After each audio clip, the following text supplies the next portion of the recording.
ఈ స్తోత్రాలు, పారాయణలు, మంత్ర పఠనం ద్వారా రోగ నిరోధక శక్తిని పెంచుకునే అవకాశం ఉంటుందంటారా? ఖచ్చితంగా అమ్మ. ఎందుకు అంటే ఇప్పుడు మనకి ఋషులు అక్షరాన్ని చాలా జాగ్రత్తగా కొలిచారు. మనకి ఒక్క క్షణం గనక ఆలోచిస్తే ఇది చాలా విశేషంగా చెప్పాల్సినటువంటి అంశం. తస్మాద్వా ఏతస్మాద్ ఆత్మన ఆకాశ సంభూత. ఎక్కడి నుంచి వచ్చిందయ్యా అంటే సర్వవ్యాపకమైన పరమాత్మ నుంచి ఆకాశం వచ్చింది. ఆకాశాద్ వాయు, ఆకాశం నుంచి వాయువు వచ్చింది.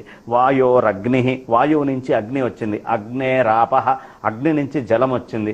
అద్భ్య పృథివీ, ఆ జలం నుంచి పృథివీ వచ్చింది. పృథివ్యా ఓషధయ, పృథివీ నుంచి ఓషధులు వచ్చినాయి. ఓషధిభ్యోన్నం, ఓషధుల నుంచి అన్నం వచ్చింది. అన్నాత్ పురుష, ఈ అన్నం నుంచి పురుషుడు వచ్చాడు. అయితే మొట్టమొదట వచ్చింది ఏమిటి? ఆకాశము. ఆకాశము యొక్క లక్షణం ఏమిటి? శబ్దం. అంటే ఈ జీవి పరమాత్మ నుంచి ముందు శబ్ద బ్రహ్మముగా బయటికి రాబడ్డాడు. ఆ శబ్ద బ్రహ్మమే తర్వాత ఆ వాయుతత్వాన్ని పుంజుకొని సంచారము అనేటటువంటి లక్షణాన్ని పొందింది. స్పర్శ అంటే ప్రతిదాన్ని అంటుకోవడము అనేటటువంటి లక్షణము శబ్దము నుంచి స్పర్శకు వచ్చింది.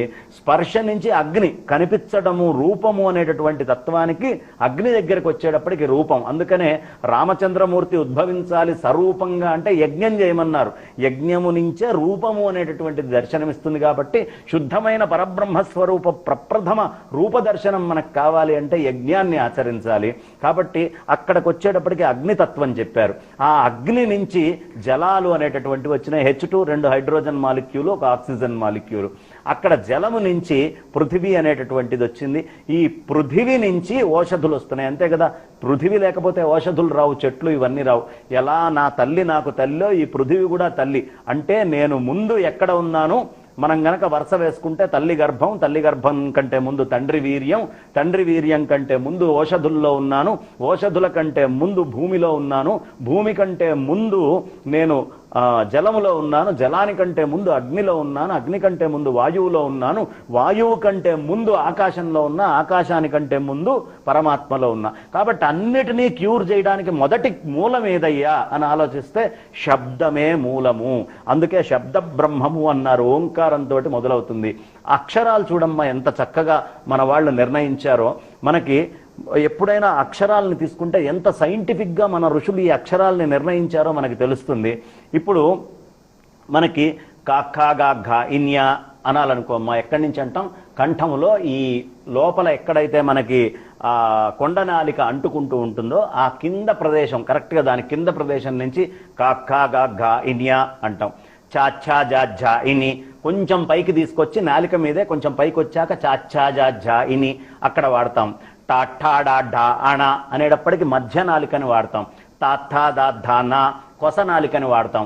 పాఫా బాభా మా అనేటప్పటికి పెదాలు వాడతాం. అంటే అక్షరాన్ని ఎంతో శాస్త్రీయంగా ఏ విధానంలో మనం పలకాలో మనకు తెలియపరిచారు. ఒక్క క్షణం ఆలోచిద్దాం. ఎవరికైనా పక్షవాతం వచ్చిందనుకోండి, ఆ పక్షవాతం వచ్చినటువంటి వ్యక్తికి మాట పడిపోతుంది అంటే మన నరాలకి మన మాటకి ఏదో సంబంధం ఉంది. ఎవడు చక్కగా మాట్లాడగలడయ్యా అంటే ఎవడి నరాలలో సౌష్ఠవం ఎక్కువగా ఉందో వాడు బాగా మాట్లాడతాడు. ఇది మనం తెలుసుకోవాల్సినటువంటి ప్రధానమైన అంశం. అందుకనే వృద్ధాప్యం వచ్చే కొద్దీ మనకి నరాల లోపల జడసత్వాలు చచ్చిపోతూ ఉంటాయి. జడసత్వాలు చచ్చిపోయినటువంటి వాడు మాట్లాడడము అనేది చాలా కష్టం. వాడు ఎలా పడితే అలా మాట్లాడాలనే ప్రయత్నం చేసినా మాట్లాడలేడు, పాడాలనుకున్నా పాడలేడు. వయసులో ఉన్నప్పుడు ఉండదు. ఎందుకయ్యా అంటే నరాలకి మాటకి సంబంధం ఉంది. ఈ మాట ద్వారా నరాలన్నిటినీ నియంత్రించడము అనేటటువంటిదే మంత్రము. కాబట్టి మంత్రానికి అంటే మాటకి, శబ్దానికి, మన శరీరానికి చాలా చాలా చాలా అవినాభావ సంబంధం ఉంది.